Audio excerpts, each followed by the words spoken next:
Assalamualaikum warahmatullahi wabarakatuh. Kami dari kelompok 11 yang beranggotakan saya, Erlian Medikawati. Saya Alifah Nabila. Saya Dita Nurdianti. Kami akan mempresentasikan materi mengenai landasan pemerataan pendidikan dengan poin utama yaitu hak sipil bagi individu dan grup. Yang kedua, politik pendidikan dan kebijakan ekuitas sejak 1950 dari hak ke akuntabilitas. Yang ketiga, paradok kebijakan, politik, dan praktik. Poin yang pertama yaitu hak sipil bagi individu dan grup. Bab ini mengulas masalah hak konstitusional individu siswa dan masalah yang lebih luas mengenai hak-hak sipil keluarga dan siswa yang berhubungan dengan pendidikan. Di antara masalah kebijakan pendidikan yang paling sulit diperjuangkan dan kontroversial adalah mengamankan hak yang sama dan kesempatan pendidikan yang sama bagi individu dan kelompok sosial. Tata kelola sekolah dan hak individu siswa. Seiring berjalannya waktu, populasi sekolah meningkat. Pendidik juga menjadi bertanggung jawab atas politik mensosialisasikan siswa mereka. Untuk membantu mencapai tujuan pendidikan, instruksi dan politik sosialisasi legislatif negara bagian diberikan Dewan Sekolah, administrator, dan guru kewenangan untuk mengontrol tindakan siswa selama hari sekolah. Pada tahun 1943, pengadilan mulai mengembangkan model alternatif tata kelola sekolah yang disebut legalistik. Banyak pendidik menganut legalistik model tata kelola sekolah dan berpendapat bahwa pengadilan telah menyatakan perlindungan konstitusional bagi siswa. Hak ekspresi amandemen pertama. Kebebasan berekspresi dan gerakan hak-hak sipil amandemen pertama siswa menjadi terjalin ketika pengadilan banding sirkuit kelima diminta untuk menyelesaikan masalah yang diangkat dalam kasus yang melibatkan siswa sekolah menengah Afrika Amerika. Pengadilan mengadopsi pendekatan kasus per kasus untuk menentukan manfaat peraturan sekolah masing-masing. Hak proses karena amandemen ke-14. Di tahun 1970, dua sarjana memberikan tinjauan komprehensif kasus disiplin siswa. Salah satu sarjana menemukan bahwa pengadilan di berbeda yurisdiksi telah menunjukkan tiga hal yang berbeda dan dalam banyak hal bertentangan sikap dalam menghadapi tantangan proses persidangan di sekolah. Masalah ini akhirnya diselesaikan ketika Mahkamah Agung setuju untuk meninjau kembali kasus yang membahas masalah hak konstitusional mahasiswa yang difokuskan pada komponen proses prosedural dari amandemen ke-14. Amandemen ke-8 dan hukuman badan. Pada 1970-an, beberapa negara bagian mengizinkan personel sekolah untuk mengelola kopral hukuman kepada siswa sebagai sarana untuk menjaga disiplin, sebagai sekolah pihak berwenang memandang hukuman fisik sebagai sarana disiplin yang kurang drastis daripada penangguhan atau pengusiran. Pencarian dan penyitaan amandemen keempat. Pada tahun 1985, pertanyaan apakah amandemen keempat dapat diterapkan untuk sekolah terjawab oleh Mahkamah Agung. Itu adalah kasus penggeledahan dan penyitaan. Seorang administrator sekolah memiliki alasan untuk menggeledah dompet siswa dan dengan demikian menemukan obat-obatan dan bukti bahwa siswa itu memiliki keterkaitan. Ekspresi, kasus pencarian, dan penyitaan dari tahun 1950-an dan seterusnya. Pada tahun 1985, pengadilan mendengar 3 kasus kebebasan berekspresi. Yang pertama, kekhawatiran penggunaan narkoba membuat kepala sekolah mengadopsi pengujian narkoba. Yang pertama adalah sekolah Vemonia Distrik 47J V Action. Ada 4 siswa yang tidak melanggar hak amandemen. Yang kedua yaitu kasus Dewan Pendidikan V. Earls. Menantang kebijakan narkoba, siswa mengikuti ekstrakurikuler guna untuk pengecekan narkoba secara acak. Kasus terakhir yaitu Safford Unified School District v. Reading. Keempat, siswa melanggar hak amandemen Mahkamah Agung mencurigai strip. Hak sipil kelompok sosial. Salah satu segi dari gerakan hak sipil yang berkembang pesat selama tahun-tahun pertengahan abad ke-20 yaitu pertumbuhan dan penyusutan dalam mendukung konstitusional individu mahasiswa. Di Mendes, tradisi awal abad ke-20 dari distrik sekolah lokal yang mendirikan sekolah Meksiko terpisah dianggap ilegal sejak negara bagian California yang memiliki undang-undang yang mengizinkan pemisahan ras telah tidak mengidentifikasi orang-orang keturunan Meksiko sebagai ras yang terpisah. Hak sipil tahun 1970-an dan seterusnya. Pada tahun 1971, Dewan Pendidikan Swan v. Carlos Mecklenburg diturunkan dengan dua alasan, yaitu yang pertama, pengadilan mendefinisikan dengan lebih khusus tanggung jawab otoritas sekolah dalam memisahkan dualisme yang diberlakukan oleh sistem sekolah negara. Kedua, karena Carlos membuat sistem sekolah metropolitan yang mencakup daerah perkotaan, pinggiran kota, dan pedesaan. Pengadilan mengakui bahwa kawasan metropolitan, populasi yang padat dan berpindah-pindah akan memiliki lebih banyak kesulitan dalam membuat penyesuaian. Pusat untuk Tinjauan Kebijakan Nasional mempertanyakan tentang kebijakan negatif pemerintahan Nixon yang telah mengganggu tindakan penegakan serta menurunkan moral dan hak sipil staf. Pendidikan luar biasa. Siswa non-kulit putih di selatan bukan satu-satunya yang menghadapi masalah akses sekolah. Banyak anak muda yang cacat fisik atau mental yang dikecualikan dari sekolah umum dan koalisi orang tua dibentuk untuk menantang situasi secara politik dan hukum. PARC memerintahkan untuk memberikan pendidikan umum secara gratis untuk semua anak-anak, termasuk anak-anak yang luar biasa. Dengan mengesahkan Undang-Undang Standar Pendidikan, Kongres berusaha untuk mempublikasikan pendidikan yang tersedia untuk anak-anak cacat. Pengadilan memandang undang-undang tersebut sebagai tindakan hak-hak sipil. Desegregasi Barat dan Utara. Di Barat, orang tua siswa non-kulit putih menuntut Dewan Sekolah agar mempertahankan pemisahan ras dan etnis sekolah di seluruh kabupaten, karena di beberapa daerah masih ada segregasi. Dalam kasus Utara, mayoritas pengadilan mulai membatasi komitmen untuk sepenuhnya melakukan desegregasi sekolah.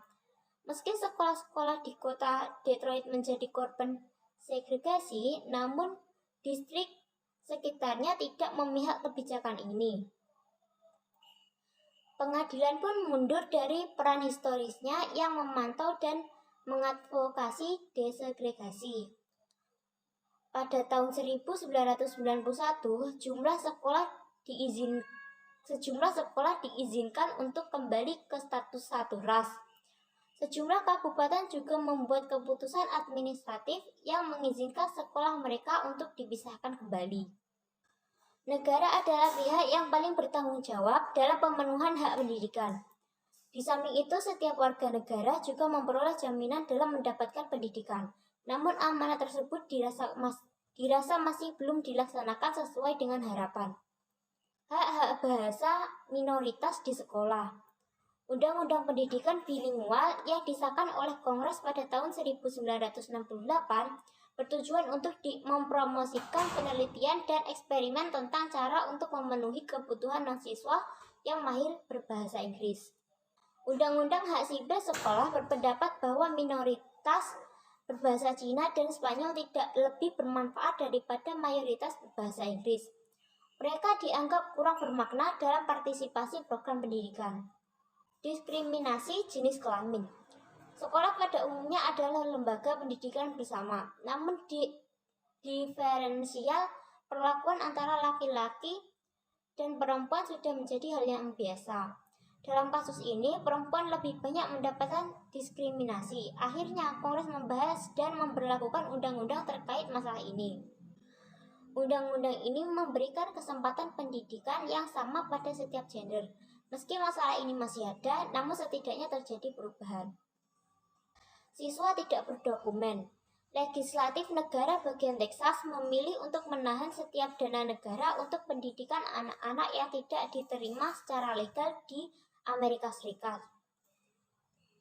Texas dapat menolak anak-anak usia sekolah yang tidak berdokumen. Mereka menyediakan pendidikan umum gratis yang hanya diberikan kepada anak-anak yang merupakan warga negara Amerika Serikat atau orang asing yang diakui secara hukum.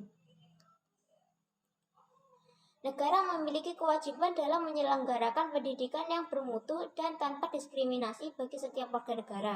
Jika sampai saat ini negara tidak memenuhi hak warga negaranya untuk memperoleh pendidikan, maka negara telah melakukan pelanggaran HAM dan pelanggaran konstitusi. Poin kedua yaitu politik pendidikan dan kebijakan ekuitas sejak 1950 dari hak ke akuntabilitas. 5 tantangan politik dan 5 kebijakan pendidikan.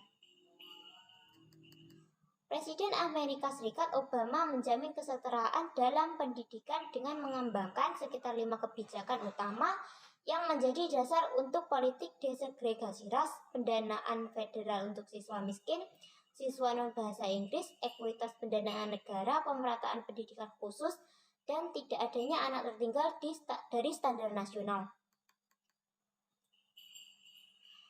Kerangka kerja untuk analisis. 3 reformasi pendidikan adalah politik, kebijakan, dan kemajuan, di mana kemajuan sosial hanya dapat terjadi jika politik dan kebijakan diselaraskan dengan erat. Partisipasi kelompok minat. Satu perkembangan dimulai dari siapa pembuat kebijakan pendidikan yang memeriksa para pemimpin politik dan para pengusaha kebijakan yang memulai mengadvokasi, memberlakukan, atau menghalangi inisiatif kebijakan. Sumber kekuasaan.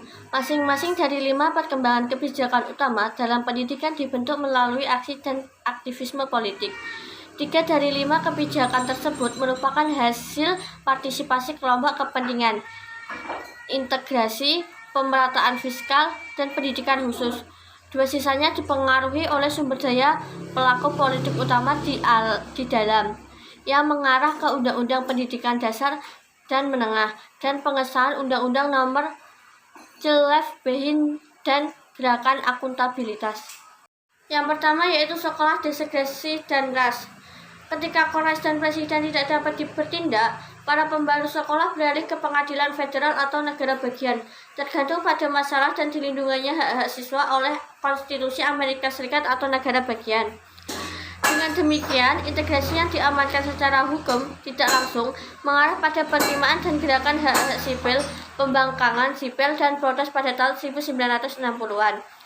Tetapi tanpa mandat hak-hak sipil, politik mungkin tetap tidak fokus dan perangkat untuk mengubah kebijakan serta praktek sekolah mungkin belum teruji dan tidak berubah. Selain itu, kelompok-kelompok pemerintah bersedia untuk kembali ke pengadilan lagi untuk mendorong hak-hak sipil. Dengan menerapkan fokus ganda politik dan kebijakan terkait desegregasi sekolah, kita melihat bahwa kelompok-kelompok politik seringkali tidak mampu menggunakan institusi demokrasi atau kongres legislatif negara bagian, dewan sekolah lokal untuk memasakkan integrasi. Dengan demikian, keputusan tersebut memberikan keberanian kepada kelompok-kelompok lokal untuk memprotes dan mendesak komunitas untuk menutup sekolah-sekolah dengan siswa berkulit hitam atau memasangkan sekolah-sekolah hitam dan putih untuk integrasi ras. Proses legislatif saja tidak membantu untuk memisahkan atau meningkatkan pendidikan anak-anak berkulit hitam yang miskin. Untuk itu, butuh tindakan yang langsung, yang kuat, dan keputusan pengadilan yang agresif. Yang kedua yaitu program pendidikan federal untuk orang miskin dan bahasa Inggris terbatas ahli. Putusan Brown membawa perhatian pada kualitas pendidikan bagi siswa Afrika dan Amerika. memicu wacana nasional yang lebih besar tentang sifat pendidikan untuk semua anak. Integrasi sekolah hanyalah sebagian dari jawabannya. Bagaimana sekolah akan menemukan sumber daya untuk mendidik anak-anak yang datang ke sekolah dari keluarga miskin. Politik di balik perang melawan kemiskinan, di mana ESEA menjadi bagiannya, mengalir dari puncak kekuasaan politik yang merupakan bagian dari minat yang muncul dalam pendidikan oleh cabang eksekutif pemerintahan federal. Otorisasi ulang ESEA yang diusulkan pemerintahan Obama saat ini, Blueprint for Education, melanjutkan kepemimpinan eksekutif untuk meningkatkan keterlibatan dalam pendidikan publik. Undang-undang pendanaan sekolah awal di bawah pemerintahan Kennedy telah kandas karena perlawanan dari pendukung bantuan untuk sekolah swasta yang ingin sekolah mereka dimasukkan dalam program federal manapun. Sebagian besar perlawanan berasal dari Konferensi Katolik Amerika Serikat yang menggerakkan sekitar 85% sekolah swasta Amerika. Selain masalah sekolah swasta, dua kelompok lain bangkit menentang bantuan federal untuk pendidikan. Perwakilan Kongres Selatan menentang dana federal untuk pendidikan karena mereka khawatir dana tersebut akan diikuti oleh mandat federal, khususnya persyaratan untuk integrasi ras yang lebih besar. Lokalisme dalam pemerintahan sekolah juga mengakar kuat di lembaga pendidikan Amerika Serikat. Akibatnya, kabupaten mengalokasikan unit guru, asisten, instruksional, dan perlengkapan ke sekolah negeri dan swasta miskin, sehingga tidak ada uang yang langsung diterima oleh sekolah swasta. Selanjutnya yang ketiga yaitu politik pemerataan fiskal. Sebanyak keputusan Brown berusaha untuk menghapus diskriminasi berdasarkan ras siswa. Perjuangan politik kunci berikutnya dalam pendidikan adalah untuk mengurangi efek ketidakadilan dalam sumber daya pajak sekolah berbasis properti, yang merupakan sumber utama dana sekolah. Baldwin Park, California mengumpulkan lebih sedikit uang untuk pendidikan persiswa jika dibandingkan dengan Beverly Hills atau Santa Barbara yang lebih mewah. Karena Baldwin Park membutuhkan 2 kali tarif millage atau pajak properti dibandingkan dengan komunitas terdekat yang lebih kaya, hanya untuk menaikkan setengah jumlah per murid. Pada tahun 1973, Mahkamah Agung Amerika Serikat memutuskan bahwa pendapatan bukanlah kategori yang dilindungi seperti ras, jenis kelamin, dan agama. Dengan demikian, tuntunan hukum tingkat negara bagian menegaskan bahwa banyak konstitusi negara bagian tersebut memang melindungi hak-hak warga negara di bawah klausul pendidikan dan pendidikan yang setara. Dengan tidak menggunakan konstitusi Amerika Serikat, tapi menggunakan sebagian besar ketentuan konstitusional negara bagian, sampai saat ini, 45 negara bagian telah mengajukan semacam tuntunan hukum untuk mencari ganti rugi dalam pendanaan distrik yang adil. Politik pendidikan dan kebijakan yang dihasilkan dipicu oleh ketidakadilan sumber daya dan memaksa negara untuk mengambil peran politik yang lebih aktif dalam pendanaan pendidikan. Misalnya, New Jersey dipaksa oleh pengadilan negara bagian untuk mengesahkan undang-undang pajak pendapatan negara bagian untuk mengumpulkan uang guna menyamakan distrik-distrik yang miskin properti. Kunci dalam politik kesetaraan adalah pemimpin sekolah lokal bekerja sama dengan pengacara dan pakar kebijakan lainnya dalam perjuangan negeri demi negara. Dari 45 negara bagian yang telah mengajukan beberapa bentuk tuntutan hukum ekuitas negara bagian, 23 negara bagian telah berhasil membatalkan kebijakan pendanaan dan pendapatan pajak daerah yang lebih rendah. Setelah tindakan pengadilan di negara bagian ini, proses politik bergeser ke legislatif, negara di bagian dan negara gubernur yang harusnya mengumpulkan dana untuk memberikan keadilan yang lebih besar. Pemerintah pusat lebih condong menginterpretasikan bahwa politik otonomi daerah tidak harus diikuti dengan desentralisasi fiskal.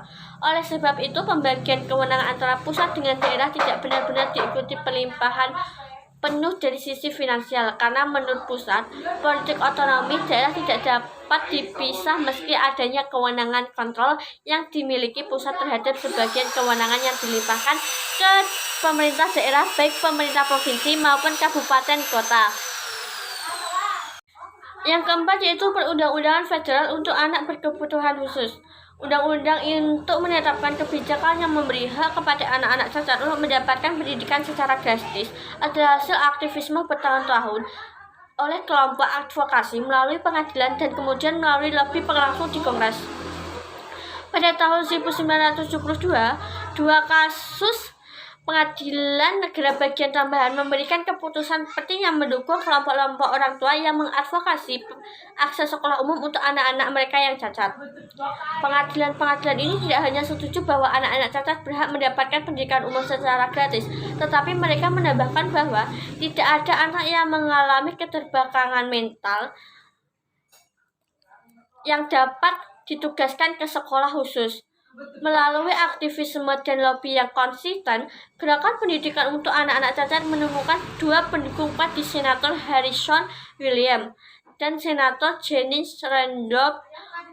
Orang-orang ini telah aktif dalam hak-hak disabilitas dan bersama-sama memperkenalkan RUU di Kongres untuk memberikan insentif pada negara bagian untuk menyediakan layanan sekolah umum bagi anak-anak penyandang disabilitas.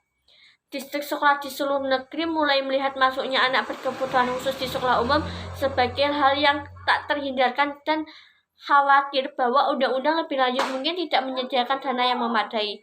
Undang-undang ini menyangkut pendidikan umum gratis dan sesuai dengan kebutuhan unik mereka untuk semua anak terlepas dari tingkat kecacatannya.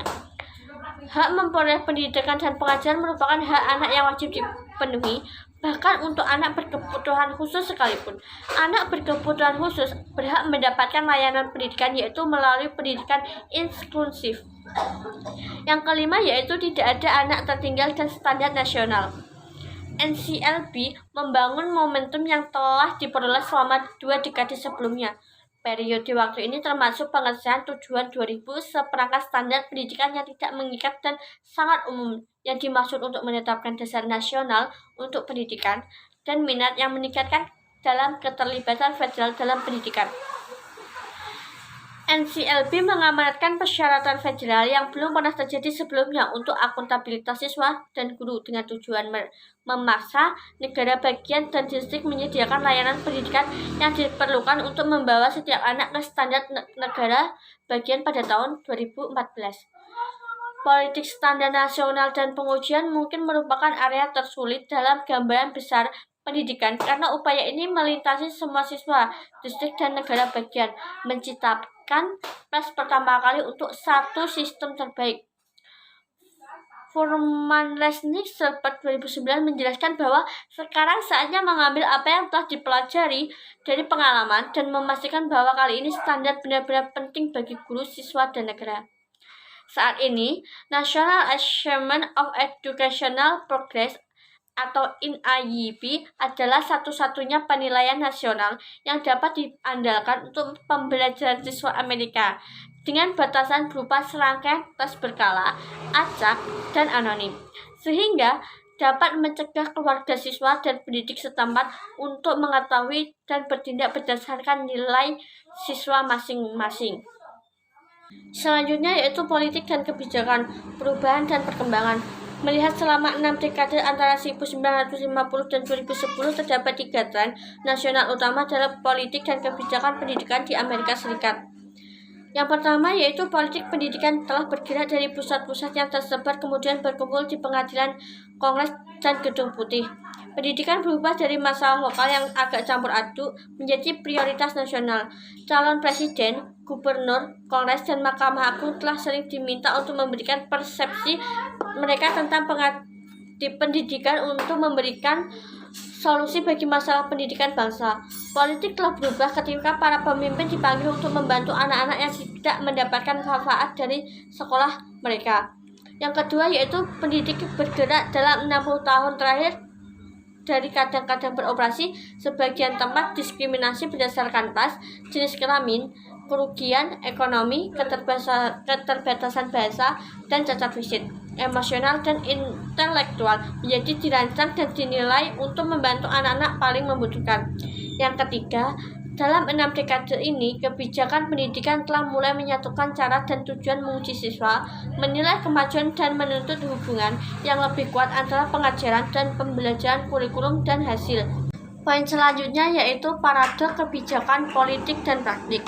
Selama beberapa dekade terakhir, Perang Dunia Kedua, desain unik pendidikan Amerika Serikat, pemerintahan memungkinkan pembuatan kebijakan untuk memulai atau mengubah kebijakan federal tanpa konsekuensi negatif pada diri mereka.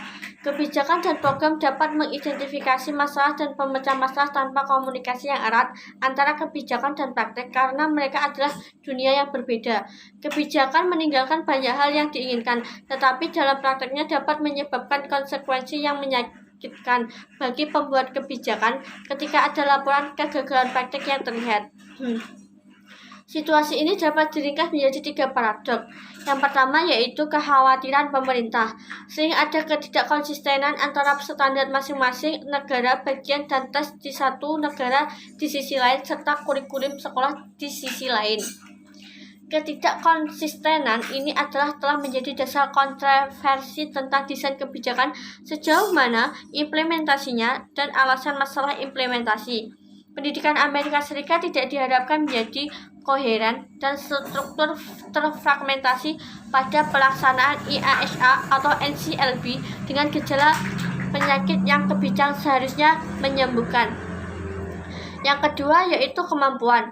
Pada pendukung reformasi berpendapat bahwa sekolah belum bertanggung jawab atas pembelajaran siswa dengan hukuman dan penghargaan yang sesuai dan tidak memiliki standar umum tentang apa yang diajarkan dan dipelajari.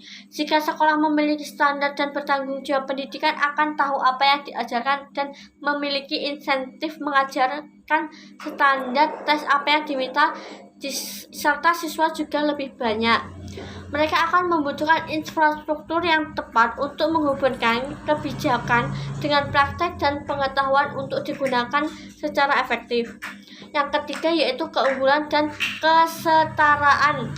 Kebijakan yang diusulkan bahwa tes standar akuntabilitas akan membalikkan efek pendidikan dari ekonomi, sosial, dan ketidaksetaraan pendidikan yang ada pada siswa dan sekolah Amerika Serikat. Kebijakan akan memastikan bahwa kinerja rata-rata untuk kelompok siswa miskin dan minoritas sama dengan siswa beruntung dan Kaukasia, dan mereka akan mencapainya meski ketidaksetaraan sosial, ras, dan sumber daya pendidikan tetap ada. Sekian presentasi dari kelompok kami, ada kurang lebihnya mohon maaf. Wassalamualaikum warahmatullahi wabarakatuh.